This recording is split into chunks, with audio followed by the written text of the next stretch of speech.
صدای انجیل تقدیم می کند. درود بر شنوندگان ارجمند.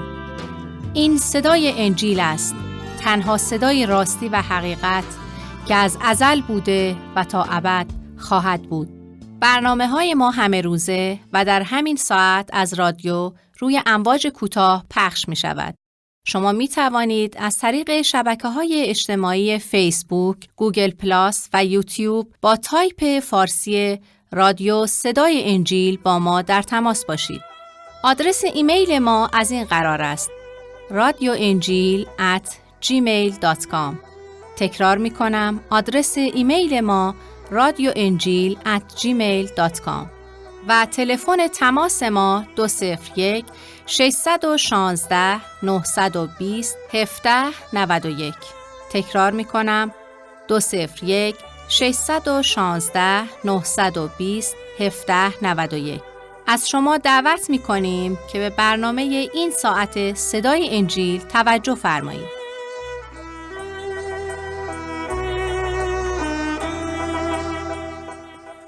خداوندا عنایت فرما که گفتار و کردار و پندارمان نه فقط نیک باشه، بلکه مطابق اراده تو و برای انجام خواسته های مقدست به کار گرفته شود.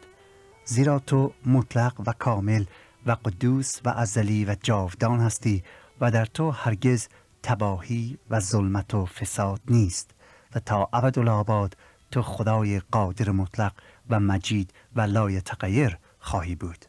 تو را شکر می‌کنیم ای خدای مهربان که رحمت و کرم خود را با فرستادن پیامبران و عطا کردن اوامرت به ما ثابت نموده‌ای و نه فقط توسط کلامت ما را از خطرات و مصائب گناه آگاه نموده‌ای، بلکه با عطا کردن فیض عظیمت ما را نیز دعوت به حضور مقدست نموده‌ای تا در ملکوت تو وارد گردیم.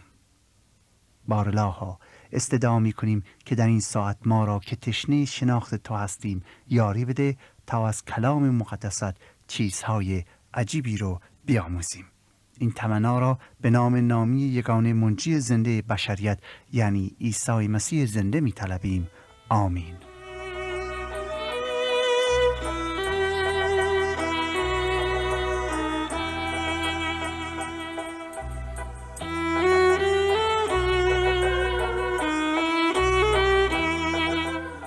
صدای انجیل تقدیم می کند بعثت و مأموریت موسی.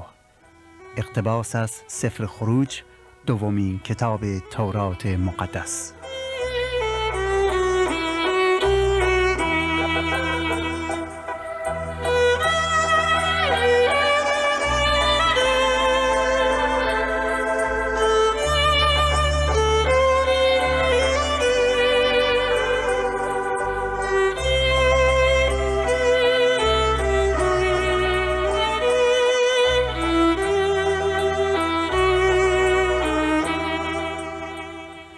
همیهنان عزیز، برادران و خواهران عزیزم، خسته نباشید.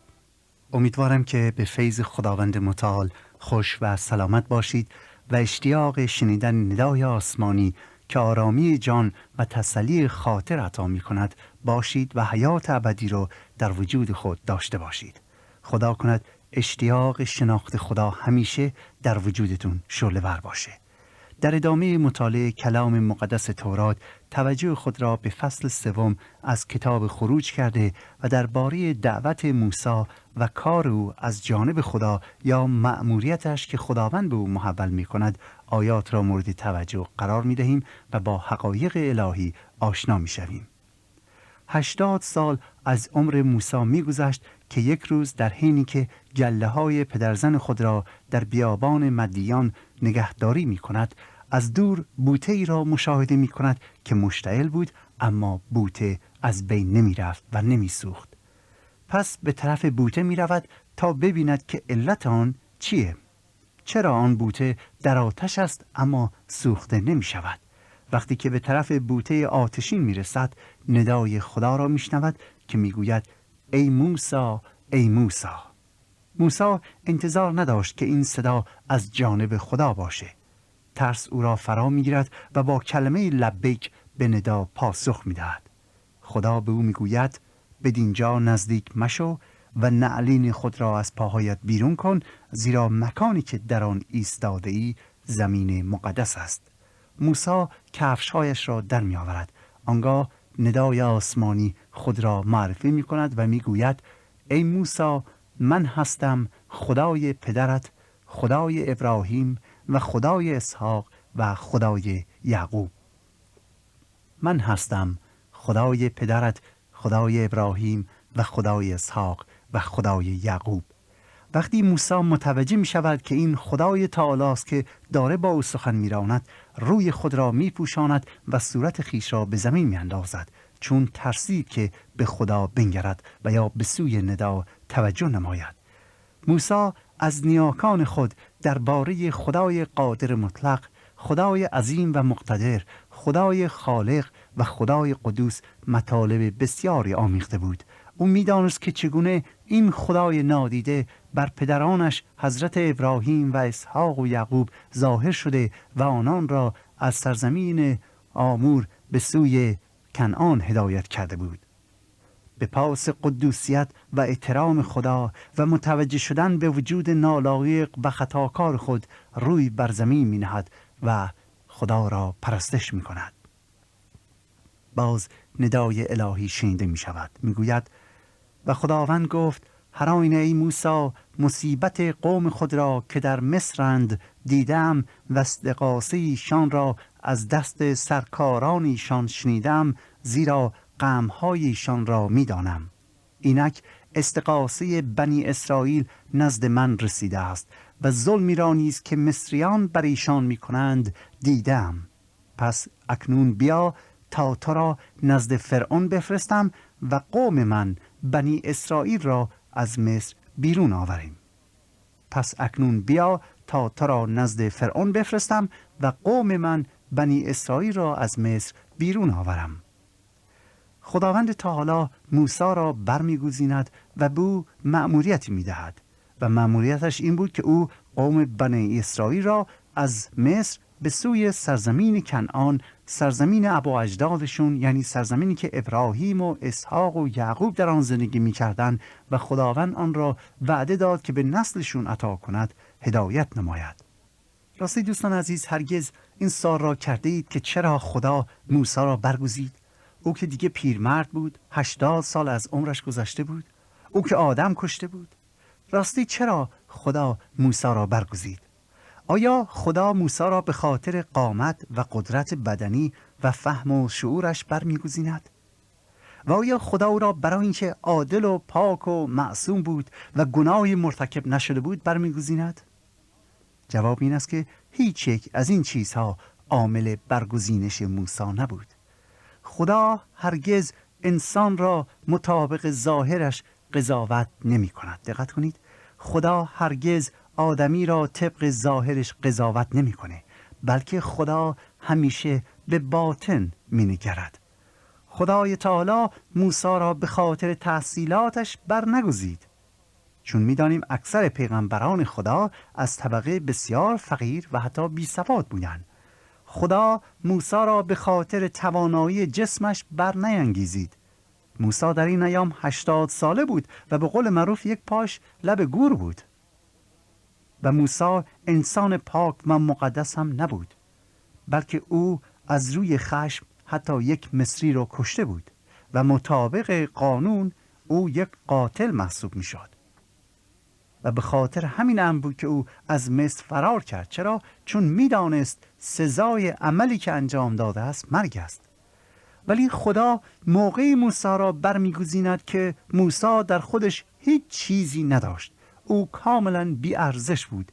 موسی خود را فقط لیاقت چوپانی می دانست و پذیرفته بود که هیچ کاری هم برای رهایی قوم بنی اسرائیل دیگه نمی تواند بکند. اگر می توانست در ایام جوانیش می بایست این عمل را انجام می داد و این کار را سعی کرد بکنه، اما موفق نشد. حالا که موسی خود را بی ارزش و بی قدرت و فراموش شده در دنیا می بیند، حالا که هیچ محسوب میشه، خدا او را برای مأموریتی بسیار خطیر برمیگزیند. گوش کنید پاسخ موسی که وقتی ندای خدا را میشنود و به او میگوید که تو را برگزیدم تا قوم بنی اسرائیل را آزاد سازی، موسی متوجه می شود که خودش هیچ است و در واقع اعتراف می کند که هیچ قدرتی نداره و هم لیاقت آن را ندارد. به طوری که می گوید و موسی به خدا گفت من کیستم که نزد فرعون بروم و بنی اسرائیل را از مصر بیرون آورم. دلیل برگزینش موسی در این آیه است و آن هیچ بودن موسی می باشد. موسی خود را بی لیاقت، بی ارزش و هیچ حساب می کند. خود را ناشایسته دعوت خدا می داند. در خود چیزی نمی بیند که لیاقت رهبری و نجات دهنده قوم باشه. اگر قرار باشه کاری کنه، حتی برای جزئی ترین خدمت یا مأموریت، همه را خدای متعال مطلقاً باید انجام بدهد. زیرا موسی هیچ چیزی نداشت که بتواند به آن تکیه کند که بعداً نسبت به آن فخر نماید. نه شمشیر و نه مقام، نه خانواده، نه پول، مطلقاً تک و تنها، بی کس و فقیر و عاجز بود. از نظر دنیا موسی هیچ بود، یک چوپان پیر و ساده و ضعیف. اما از نظر خدا موسی آن شخصیتی بود که می توانست اراده و خواسته او را به جا بیاورد. ای عزیزان، در این آیات درس بسیار مهمی برای من و شما است. حقیقت اینه که این همون روشی است که کتاب مقدس میخواد به من و شما تعلیم بده و نشان بدهد که خدا زمانی ما را برای مقاصد آسمانیش به کار میبرد که من و شما کاملا خالی از هر نوع اتکا به قدرت و نفس خود باشیم و کاملا جدا از قدرت و حکمت و پول و یا خانواده و هر چیز دیگری در این عالم باشیم و مطلقاً تسلیم خدا شویم. زمانی خدا ما را به کار میبرد که هیچ باشیم. زمانی خدا ما را به کار میبرد که هیچ باشیم، کاملا خورد شده باشیم، به طوری که مطلقاً ریشه غرور و خودخواهی و جاه طلبی در ما له شده باشه، نابود شده باشه. حضرت ارمیا این واقعیت را با بیان مثل کوزه‌گری برای ما تشریح می کند و می گوید تا ما خاک صاف و نرم نباشیم و مطلقاً حتی سنگریزه در ما نباشه، واقعیت اینه که کوزه‌گر نمیتواند از ما کوزه زیبا و درستی را بسازد. باید اول تمام سنگ پاره ها و حتی ریگ ها را از گل جدا کرد تا بتوان گلدان زیبایی ساخت که صاف و زیبا باشه، گلدانی که مورد استفاده قرار بگیرد. موسی در اینجا اعتراف می‌کند که خدایا، من کیستم که لیاقت این کار را داشته باشم؟ من هیچی ندارم. وقتی موسی به این درجه رسید، آن وقت خداوند او را شایسته انجام مأموریت بسیار مهمی می‌داند. گوش کنید به جواب خدا که در آیه 12 آمده است. میگوید خدا فرمود ای موسی، من با تو خواهم بود، من با تو خواهم بود. اساس قدرت موسی را ببینید. خدا میگوید ای موسی، من با تو خواهم بود. خدا هیچ بودن موسی را منکر نمیشه. در واقع تایید میکنه که بله موسی، تو هیچ قدرتی نداری، هیچ ارزشی نداری و هیچ چیزی در خود نداری که شایستگی انجام این مأموریت باشی، ولی من با تو خواهم بود. و علامتی که من تو را فرستادم این باشد که چون قوم را از مصر بیرون آوری، مرا بر این کوه عبادت خواهی کرد. خدا به موسی میگوید ای موسی، میدانم که تو هیچ هستی. تو نمیتوانی این مأموریت را با قدرت و اتکا به حکمت خودت انجام بدهی، ولی من با تو هستم. من با تو هستم. ای عزیزان، وقتی خدا با ماست، همه کارهای غیر ممکن ممکن میشه. و به قول انجیل مقدس، هرگاه خدا با ماست کیست به ضد ما؟ هرگاه خدا با ماست کیست به ضد ما؟ راستی آیا در زندگیتون می توانید حضور خدا را به نحو مخصوصی مشاهده کنید؟ و یا مانند خیلی ها نسبت به حضور خدا شک دارید و میگویید ای بابا اگر خدایی هست پس چرا اجازه میداد این همه ظلم و ستم و این همه بی‌عدالتی نسبت به من بشه و یا نسبت به فامیلمون و یا به دیگران؟ دوستان عزیز، شما هنوز اگر اینطور فکر میکنید با خدا روبرو نشده اید. هنوز حضور او را در زندگیتون احساس نمی کنید. هنوز قدرت خدا را در زندگیتون تجربه نمی کنید. خدا را شکر که ما مسیحیان به خاطر ایمان به عیسی مسیح می توانیم این تجربه را روزمره داشته باشیم، تجربه شخصی داشته باشیم و متوجه حضور خدا در تمام مراحل زندگیمون باشیم، در هر تصمیمی که میگیریم، در هر جایی که میرویم، در هر عملی که انجام میدهیم و در هر هدفی که داریم خدا را مشاهده کنیم. حضرت موسی 2 اشکال در انجام مأموریت الهی داشت. اول بی‌لیاقتی و عدم توانایی خودش و دوم قانع کردن قوم بنی اسرائیل به این که خدا او را فرستاده است. اشکال اولش خداوند با وعده‌ای که می‌دهد برطرف می‌کند. آن وعده چی بود؟ این بود که ای موسی من با تو هستم. من با تو هستم. وقتی خدا با او باشه تمام قدرت‌ها در دست اوست. و اشکال دوم او در آیه 13 بیان شده و از آیه 14 به بعد پاسخ خداوند به اشکالی که موسی داشت میباشه. موسی مردی نبود که فوری قانع بشه. او همشریان و هم مسلکان خود را میشناخت و میدانست که آنها بسیار سخت دل و دیرباور و رند هستند و موسی این را از خدا پنهان نمیسازه.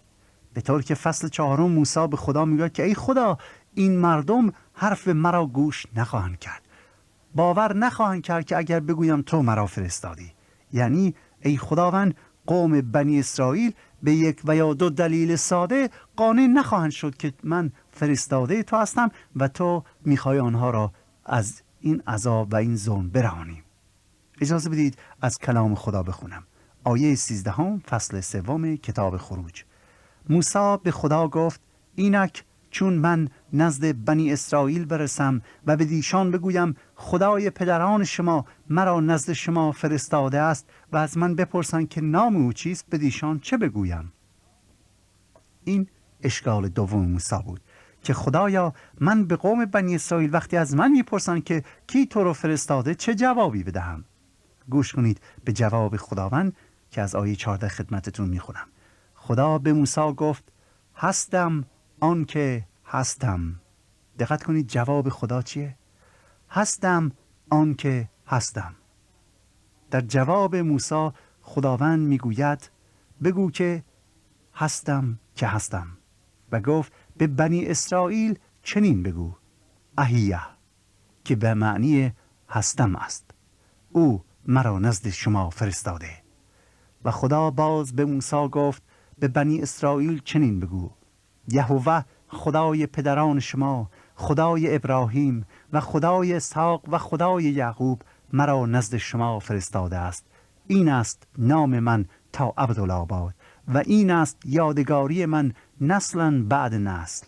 برو و مشایخ بنی اسرائیل را جمع کرده و به دیشان بگو یهوه خدای ابراهیم و اسحاق و یعقوب به من ظاهر شده گفت هر آینه از شما و از آنچه به شما در مصر کرده اند تفقد کردم و گفتم شما را از مصیبت مصر بیرون خواهم آورد و به زمین کنعانیان و حتیان و اموریان و فرزیان و حویان و یبوسیان، به زمینی که شیر و شهد جاری است هدایت خواهم نمود. دوستان عزیز، در اینجا با اسامی خدای متعال روبرو می‌شویم. کلمه هستم بسیار بسیار مهم و حائز اهمیت است. در زبان اصلی عبرانی کلمه یهوه به معنی هستم می باشد.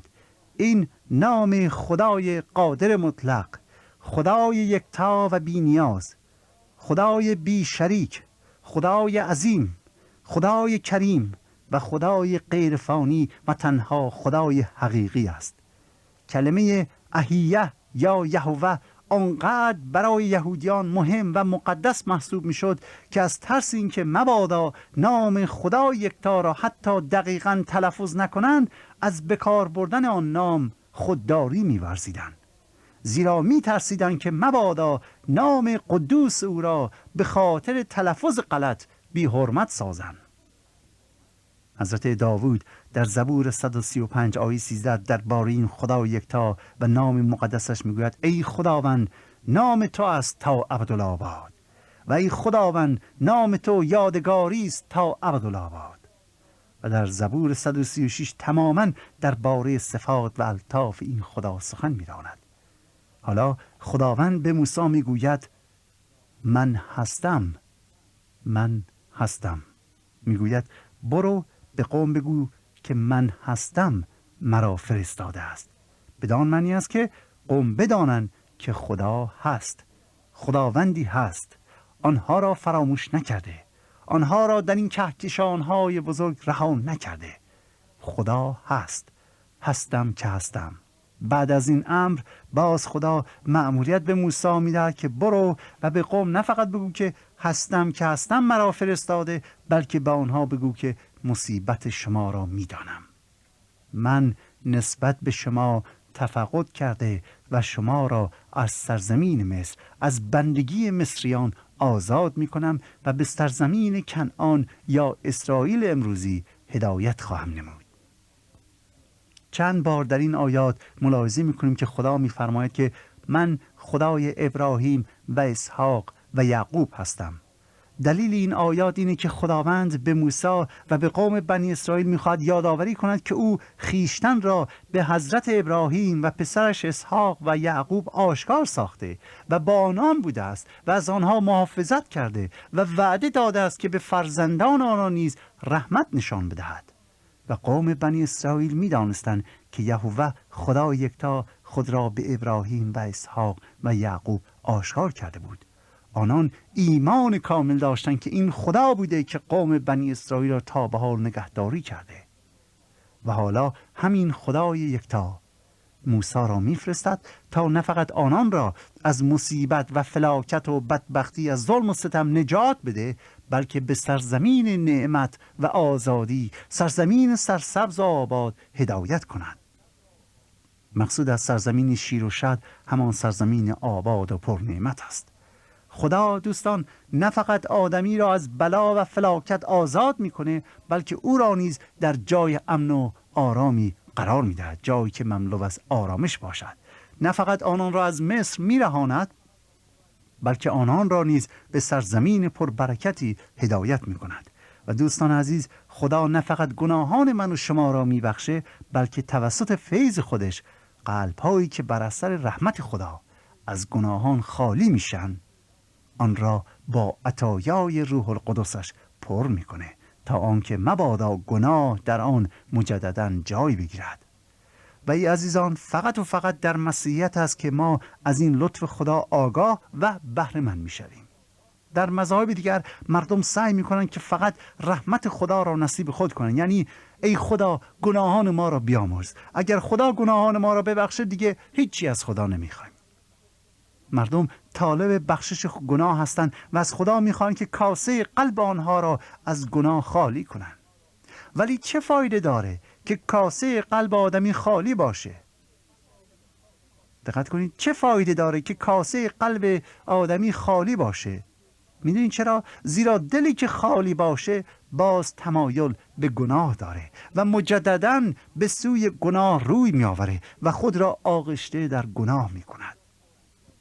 ولی عیسی مسیح وعده داده که نه فقط گناهان ما بخشیده می شود، نه فقط ما را پاک می کند، نه فقط رحمت خدا شامل حال ما میشه، بلکه فیض او، رحمت او نصیب ما نیز می شود.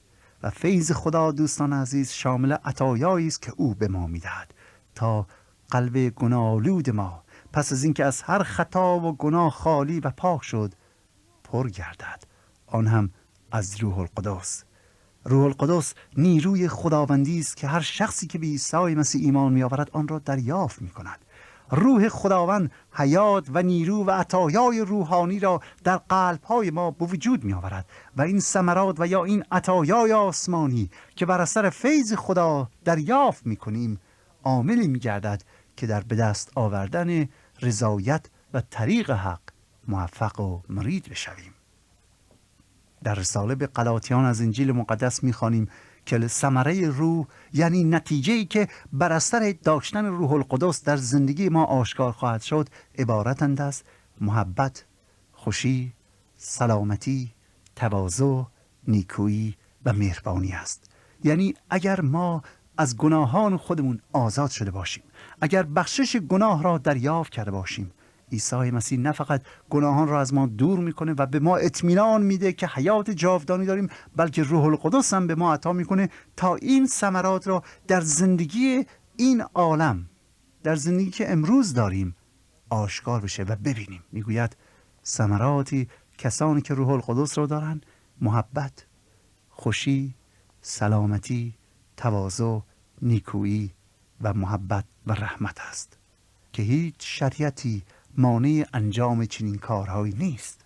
به زبان دیگر کسانی محبت واقعی و خوشی حقیقی و تواضع و فروتنی و راستی واقعی و نیکویی و مهربانی حقیقی رو دارن که از روح القدس پر شده باشن، یعنی از فیض خدا نصیب داشته و در قلبشان روح القدس الهی ساکن باشد.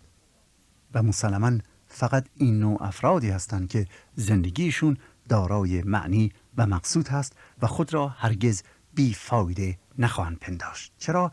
چون روح خدمت به هم نوعانشان آنان را به سوی امید و آرامش و اطمینان هدایت می کند. سوال مهم اینه که دوستان عزیز، نوع زندگی که دارید چگونه است؟ آیا قلبتان هنوز از گناه و خطا پر است؟ و آیا اطمینان دارید که از گناه آزاد شدید ولی قلبتون خالیه؟ راستی در زندگیتون محبت، خوشی، سلامتی، تواضع، نیکویی و مهربانی میبینید؟ آیا میخواید آنها را داشته باشید؟ آیا میخواید که نه فقط از گناه آزاد بشید بلکه روح القدس خداوند در زندگی شما ساکن شود؟ مژده برای شما دارم، این امر امکان پذیره، به شرطی که راه حقیقت را بپیمایید، زیرا در عیسی مسیح است که ما از این عطایای آسمانی بهره مند میشویم. عیسی مسیح که امروز زنده است و از ما دعوت میکند که در راه و طریق او قدم برداریم و از او پیروی کنیم. خدا کند راه مسیح راه شما نیز باشد. حق نگهدارتان باد.